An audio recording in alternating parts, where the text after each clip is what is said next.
ആ ശരി ചേട്ടാ, ഓക്കെ ഞാൻ വിളിക്കാം. ശരി, അടിപൊളി. ഇതിൻ്റെയൊക്കെ വില എന്താണെന്ന് നിനക്ക് അറിയൂ ഈ ചാമ്പക്കയുടെ?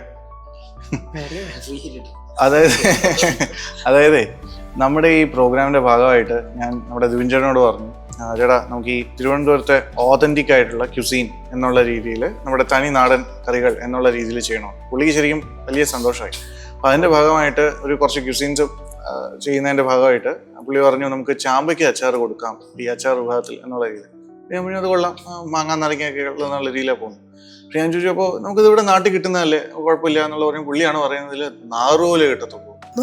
നാറുകോല് ഇത്രയും പേർക്കും കൊടുക്കാനായിട്ടുള്ള അത് തന്നെ വല്ലാതെ പേഴ്സണലി വല്ലാതെ ഹേർട്ട് ചെയ്തു. കാരണം നമ്മുടെ ചാമ്പയ്ക്ക എന്ന് പറയുന്നത് കേരളത്തിന് പുറത്ത് വേറെ ഒരു സ്ഥലത്ത് ഞാൻ ശരിക്കും പറഞ്ഞാൽ എനിക്കറിയത്തില്ല ഇത് വേറെ എവിടെയാണ് കിട്ടുന്നത്. ഇത് മാത്രമല്ല, ശീമച്ചക്ക ആയാലും നമ്മുടെ കാരക്കയാണെങ്കിലും പുളിച്ചിക്ക ആണെങ്കിലും അങ്ങനെ പല സാധനങ്ങളും നമ്മുടെ സീസണൽ ഫ്രൂട്ട്സിന് നമ്മൾ പലതും ഡിപ്പെൻഡൻസിലോട്ട് പോയിക്കൊണ്ടിരിക്കുകയാണ്. അതൊക്കെ എവിടെയോ പോയി എന്ന് വെച്ച് കഴിഞ്ഞാൽ അതിൻ്റെ അർത്ഥം അത്രമാത്രം ഓപ്പർച്യൂണിറ്റി, അത്രമാത്രം സാധ്യതകൾ ഇതിലുണ്ട്. സാധ്യതകൾ ഞാൻ ഉദ്ദേശിച്ചത് അതിപ്പോൾ നമുക്ക് തിരുവനന്തപുരം കോർപ്പറേഷനിൽ മാത്രം എല്ലാവർക്കും എന്താ പറയുക ഇത്രയും പേർക്കുള്ള ചാമ്പയ്ക്ക് അച്ചാർ കൊടുക്കാൻ പറ്റുമോ പച്ചാളം എന്ന് ചോദിച്ചു കഴിഞ്ഞാൽ അത് പറ്റത്തില്ല.